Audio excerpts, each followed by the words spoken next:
ಏನು ಮಾಡಬೇಕು? ಅದೇ ನ್ಯೂಸು ಪ್ರೋಗ್ರಾಮ್, ಸಾಹೇಬ್ರ program, news, Facebook, WhatsApp update ಮಾಡೋದು ಮಾಡಿರೋದು ಸರಿ ಮಾಡ್ತಿಲ್ಲ.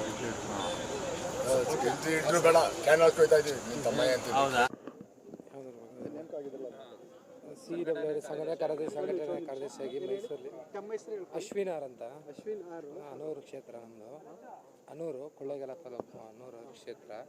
ನಾವು ಇವಾಗ ಇದು ಸಂಘಟನಾ ಕಾರ್ಯದರ್ಶಿ, ರಾಜ್ಯ ಸಂಘಟನಾ ಕಾರ್ಯದರ್ಶಿ ಅಧಿಕಾರ ಸ್ವೀಕಾರ ಮಾಡಿದ್ದೀವಿ. ಈಗ ಲಕ್ಷ್ಮಣ್ ಸಾಹೇಬ್ರಿಂದ ಪತ್ರ ತಗೊಂಡು ತುಂಬ ಖುಷಿ ಆಯ್ತು.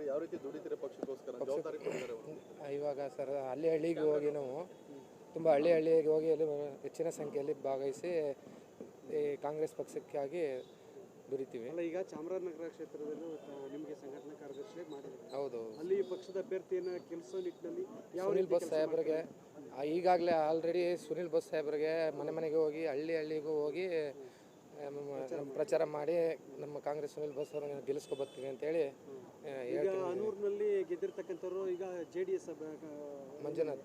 ಈಗ ಯಾವ ರೀತಿ ಅಲ್ಲಿ ನಾವು JDSಲಿ ಮೊದಲು ಬೆಳಗ್ಗೆ ದುಡಿದು ಅವ್ರನ್ನ ಶ್ರಮಪಟ್ಟು ಗೆಲ್ಲಿಸಿದ್ವು.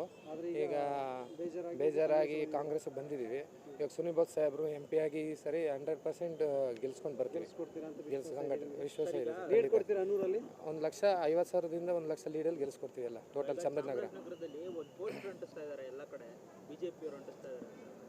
ಅಂದರೆ ಮರಳು ಮಾಫಿಯಾ ಅದು ಅಂದ್ಕೊಂಡು ಫೋಟೋ ಎಲ್ಲ ಅಂಟಿಸ್ತಾ ಇದ್ದಾರೆ. ಅದ್ರ ಬಗ್ಗೆ ಇನ್ನೂ ನಮಗೆ ಮಾಹಿತಿ ಇಲ್ಲ. ಇವಾಗ ಮೊನ್ನೆ ಸರ್ ಅಶ್ವಿನ್ ಅವ್ರನ್ನ ಇವಾಗ ನಮ್ಮ ಏನು IMBCWF ಇದೆ ಕರ್ನಾಟಕ ವಿಂಗ್ ರಾಜ್ಯ ಸಂಘಟನಾ ಕಾರ್ಯದರ್ಶಿಯಾಗಿ ಆಯ್ಕೆ ಮಾಡಲಾಗಿದೆ. ಹೀಗೇನಂತಂದರೆ ಸರ್ ಈಗ ಕಳೆದ ವರ್ಷ ಅವರು JDSಲ್ಲಿ ವರ್ಕ್ ಮಾಡಿದರು. ಈಗಿನ ಅಂದರೆ ಕಾಂಗ್ರೆಸ್ ಸರ್ಕಾರ ಬಂದ ಮೇಲೆ ಏನು 5 ಗ್ಯಾರಂಟಿ ಕೊಟ್ಟಿದೆ ಕಾಂಗ್ರೆಸ್. ಈಗ ನಮ್ಮ ಸಿದ್ದರಾಮಯ್ಯ ಸಾಹೇಬ್ರು ಆಗಿರ್ಬೋದು, ಹಾಗೆ DK ಸಾಹೇಬ್ ಅಧ್ಯಕ್ಷರಲ್ಲಿ ನಮ್ಮ ಕಾಂಗ್ರೆಸ್ ಬಗ್ಗೆ ಒಂದು ಒಲವು ತೋರಿಸಿ ಮತ್ತೆ ಕಾಂಗ್ರೆಸ್ ಸೇರ್ಪಡೆಯಾಗಿ ಮತ್ತೆ ಕಾಂಗ್ರೆಸ್ಸಲ್ಲಿ ದುಡಿದು ಮತ್ತೆ ನಮ್ಮ ಏನು ಅಭ್ಯರ್ಥಿ ಇದನ್ನು ಗೆಲ್ಸ್ಕೋಬೇಕನ್ನೋ ಚಾಮರಾಜನಗರ ಅಭ್ಯರ್ಥಿ ಸುನಿಲ್ ಬೋಸ್ ಸಾಹೇಬ್ರನ್ನ ಗೆಲ್ಸ್ಬೇಕನ್ನೋ ನಿಟ್ಟಿನಲ್ಲಿ ಮತ್ತೆ ಕಾಂಗ್ರೆಸ್ ಸೇರ್ಪಡೆ ಮಾಡಿ ಮತ್ತೆ ಕಾರ್ಯಕರ್ತರು ಒಗ್ಗೂಡಿ ಕೆಲಸ ಮಾಡ್ತಾ ಇದ್ದಾರೆ ಸರ್. ಮತ್ತೆ ದೊಡ್ಡ ನಾಯಕರೆಲ್ಲ BJP JDSನ ತೊರೆದು ಕಾಂಗ್ರೆಸ್ ಬರ್ತಾರೆ. ನೀವು ಒಬ್ಬ ಯೂತ್ ಲೀಡರ್ ಆಗಿ ಯುವಕರನ್ನ ಯಾವ ರೀತಿ ಸೆಳೀತೀರಾ? ಸರ್ ಈಗ ಆಲ್ಮೋಸ್ಟ್ ಈಗ ನಾವು ಅಷ್ಟೇ ಸರ್ ಎಲ್ಲ ಪ್ರತಿಯೊಂದು ಜಿಲ್ಲೆಯಲ್ಲಿ ಈಗ ಮಂಡ್ಯದಲ್ಲೂ ಆಗಿರ್ಬೋದು ಈಗ ಒಂದು 60ರಿಂದ 70 ಜನ ನಾವು ಅಲ್ಲಿಂದ ಸೆಳೆದಿದ್ದೀವಿ. ಈಗ ಚಾಮರಾಜನಗರದಲ್ಲೂ ಅಷ್ಟೇ ಈಗ ಲಾಸ್ಟ್ ಟೈಮ್ BJP ವರ್ಕ್ ಮಾಡೋದು ಅಲ್ಲಿಂದ 60-70 ಜನ ವರ್ಕನ್ನ ನಾವು ಒಂದು 6ನೇ ತಾರೀಕು ಅವ್ರನ್ನ ಸೇರಿಸ್ಕೊತಾ ಇದ್ವಿ.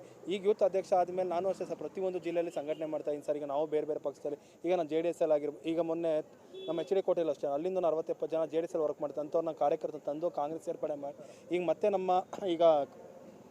ನಮ್ಮ ಕಾಂಗ್ರೆಸ್ ಅಭ್ಯರ್ಥಿ ಜೊತೆ ವರ್ಕ್ ಮಾಡ್ತಾರೆ. ಮತ್ತು ಅವ್ರ ಜೊತೆ ಸೇರಿಕೊಂಡು ಮುಂಬರುವಂಥ ಲೋಕಸಭೆಯಲ್ಲಿ ಹೆಚ್ಚಿನ ಜನಸಂಖ್ಯೆಯಲ್ಲಿ ಮತದಾರನ ಸೆಳೆಯಬೇಕಂತ. ಈಗ ಮೈಸೂರಲ್ಲಿ ನಿಮ್ಮ ಕಾಂಗ್ರೆಸ್ ಅಭ್ಯರ್ಥಿಯನ್ನು ಗೆಲ್ಸ್ಕೊಂಡು ಬರೋದಕ್ಕೆ ಯಾವ ರೀತಿ ಪ್ಲಾನ್ ಮಾಡಿದ್ದೀರಾ ಸರ್? ಈಗ ನಾವು ಅದಕ್ಕೆ ಸರ್ ಈಗ ನಮ್ಮ ಸಂಸದರು ನಮ್ಮ ಕಾರ್ಯಕ್ರಮವನ್ನು ನಾವು ರಿಲೀಸ್ ಮಾಡಿದ್ವಿ ಸರ್. ಈಗ ಪ್ರತಿಯೊಂದು ಮನೆ ಹಂತವಾಗಿ ಸರ್ ನಮ್ಮ ಕಾರ್ಯಕರ್ತರುಗಳ ನಾವೇ 12 ಟೀಮಾಗಿ ವಿಂಗಡಣೆ ಮಾಡಿದ್ವಿ. ಆ ಪೋಸ್ಟಲ್ಲಿ ತೊಗೊಂಡೋಗಿ ಈಗೇನು ಸರ್ 5 ಗ್ಯಾರಂಟಿ ಕೊಟ್ಟಿದ್ದಾರೆ. ಹಾಗೂ ಮತ್ತು ನಮ್ಮ ರಾಹುಲ್ ಗಾಂಧಿ ಸಾಹೇಬ್ರು ಏನು 12 ಗ್ಯಾರಂಟಿ ಕೊಟ್ಟಿದ್ದಾರೆ. ಆ ಗ್ಯಾರಂಟಿಗಳನ್ನ ನಾವು ಜನಸಂಖ್ಯೆ ಇದೆ ಅವ್ರಿಗೆ ತಿಳಿಸಿ ನಾವು ಸರ್ಕಾರ ಕೊಟ್ಟಿದೆ ಅನ್ನೋ ಮುಚ್ಚುವರಿಕೆ ತೊಗೊಂಡು ನಾವು ಅವ್ರನ್ನ ಮತದಾರರಿಗೆ ನಾವು ಮನವರಿಕೆ ಮಾಡ್ಕೊಡ್ತಾ ಇದ್ದೀವಿ ಸರ್. ನಾವು ಗೆಲ್ಲೋ ವಿಶ್ವಾಸ ಇದೆ ಸರ್. ವಿಶ್ವಾಸ ಇದೆ ಸರ್. ನಾವು ಗೆಲ್ತೀವಿ 100%.